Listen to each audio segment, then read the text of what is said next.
Hello and welcome back to our Yummy English channel. Let's talk about past continuous today. A quick reminder about the meaning of continuous in general. It describes an action in progress, which we see and observe in its process. The girl is singing. The duck is preening itself. Somebody is thumbing through the book. So what about past continuous? Is it a projection of present continuous onto the past? How can we describe an action in the past in its progress if we cannot see it anymore? Easily. All you need is a precise indication of time when it happened. At 1:31 last Tuesday, I was dancing at a party. In this case, the moment of the action was shown by direct indication of the time, 1:31 last Tuesday. I was in the middle of the party and in the middle of the dancing.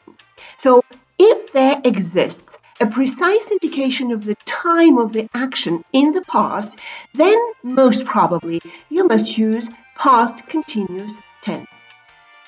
Instead of indicating the date, the hour, and the minute of dancing, you can use another action to indicate the time. So instead of saying at 1:31 last Tuesday, you can replace it with when you called me. When you called me, I was dancing at a party.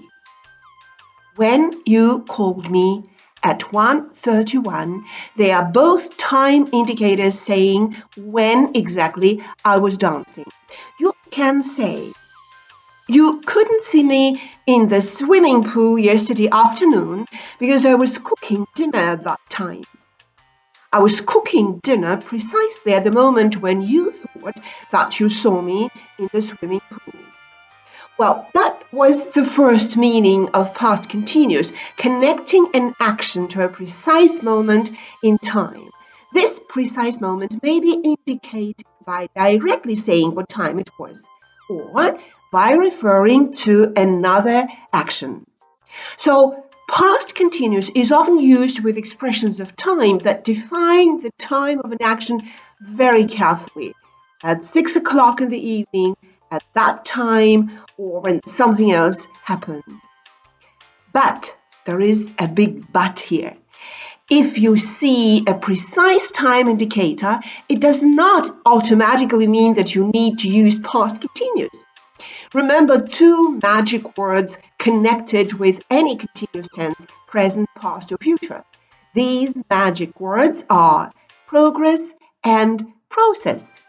For continuous tenses, the action needs to be in the process, which means that it was developing at the time that is mentioned. You can say, the train left at 6 o'clock. And you will be perfectly right if you mean just a fact. The train left, the action is finished, nothing interesting happened. But if you want to show the same action closely in progress as it was developing, then use past continuous. The train was leaving when the elephant ran out on the rails and blocked the way. During the time when the train was leaving, we wanted to show the process, how the train was gradually leaving when suddenly an accident took place. We can show an elephant's coming on the rails as a process too. Then both actions will be in past continuous. The elephant was coming onto the rails just when the train was leaving. Everything depends on how you want to present the actions. The main conclusion that you must make is that language is not a formula.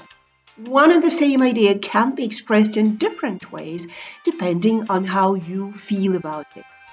Many people feel unhappy about it because they want a firm guidance. Look on it differently. This is freedom of expression within reasonable bounds, of course. Enjoy it and use it to your advantage. Hopefully this helped. Subscribe to our videos, write in your commentaries what are the aspects of the English language you would like to see on our channel. Thank you for being with us and see you again next time.